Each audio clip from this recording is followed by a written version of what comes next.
بسم اللہ الرحمن الرحیم۔ السلام علیکم۔ آج کی ویڈیو میں آپ کو دوسرے روزے کے وظائف اور فضیلت بتاؤں گا۔ دوسرے روزے میں پانچوں نماز کے بعد کون کون سے وظیفے کرنے ہیں اور ان کو کتنی دفعہ پڑھنا ہے، یہ سب میں آپ کو آج کی ویڈیو میں تفصیل سے بتاؤں گا۔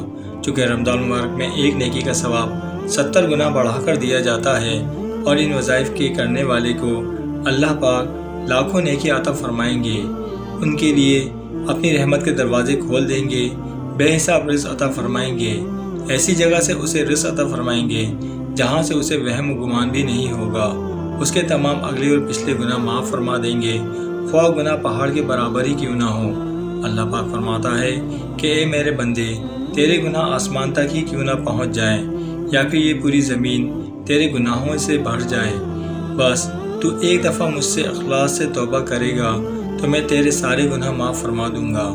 آپ صلی اللہ علیہ وسلم کا پاک ارشاد ہے، میری امت کو رمضان شریف کے بارے میں 5 چیزیں مخصوص طور پر دی گئی ہیں جو پہلی امتوں کو نہیں ملی۔ نمبر 1، یہ کہ ان کے منہ کی بدبو اللہ کے نزدیک مجھ سے بھی زیادہ پسندیدہ ہے۔ نمبر 2، دریا کی مچھلیاں تک ان کے لیے دعا کرتی ہیں اور افطار کے وقت تک کرتی رہتی ہیں۔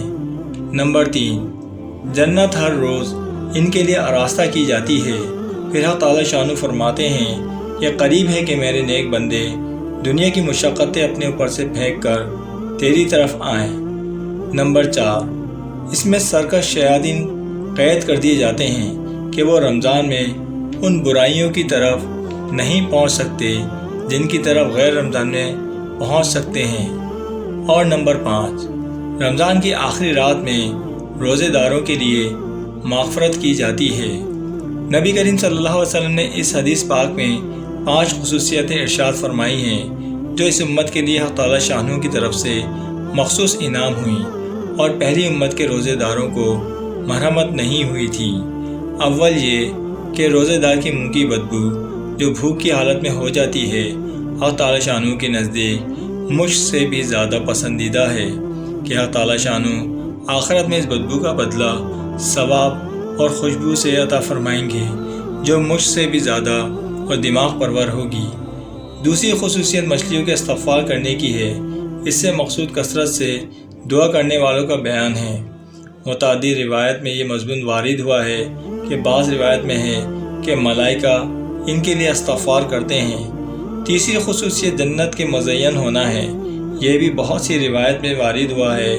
بعض روایت میں آیا ہے کہ سال کے شروع ہی سے رمضان کے لیے جنت کو آراستہ کیا کرنا شروع ہو جاتے ہیں، اور باقاعدہ بات یہ ہے کہ جس شخص کے آنے کا جس قدر اہتمام ہوتا ہے اتنا ہی پہلے سے اس کا انتظام کیا جاتا ہے۔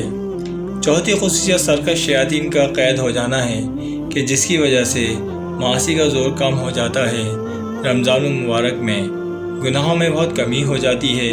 نبی کریم صلی اللہ علیہ وسلم کا ارشاد ہے کہ جب آدمی کوئی گناہ کرتا ہے تو اس کے قلب میں ایک کالا نقطہ لگ جاتا ہے، اگر وہ سچی توبہ کر لیتا ہے تو وہ دھل جاتا ہے، ورنہ لگا رہتا ہے، اور اگر دوسری مرتبہ گناہ کرتا ہے تو دوسرا نقطہ لگ جاتا ہے، حتیٰ کہ اس کا قلب بالکل سیاہ ہو جاتا ہے۔ اور 5ویں خصوصیت یہ ہے کہ رمضان ماہ کی آخری رات میں سب روزے داروں کی مغفرت کر دی جاتی ہے۔ اب میں آپ کو دوسرے روزے کے 5 وقت کی نماز کے بعد کے پڑھنے کے وظائف بتاتا ہوں۔ بعد نماز فجر پنجم کلمہ استغفار 70 مرتبہ پڑھیں۔ پنجم کلمہ اور اس کا ترجمہ یہ ہے، میں اللہ سے معافی مانگتا ہوں جو میرا پروردگار ہے ہر گناہ سے جو میں نے کیا، جان بوجھ کر یا بھول کر، در پردہ یا کھلم کھلا، اور میں توبہ کرتا ہوں اس کے حضور میں اس گناہ سے جو مجھے معلوم ہے اور اس گناہ سے جو مجھے معلوم نہیں۔ بے شک تو غیبوں کا جاننے والا ہے اور غیبوں کا چھپانے والا ہے اور گناہوں کا بخشنے والا ہے، اور گناہوں سے بچنے کی طاقت اور نیک کام کرنے کی قوت اللہ ہی کی طرف سے ہے جو عالی شان اور عظمت والا ہے۔ بعد نماز ظہر سورہ فاتحہ 40 مرتبہ پڑھیں۔ بعد نماز عصر درود ابراہیمی 25 مرتبہ پڑھیں۔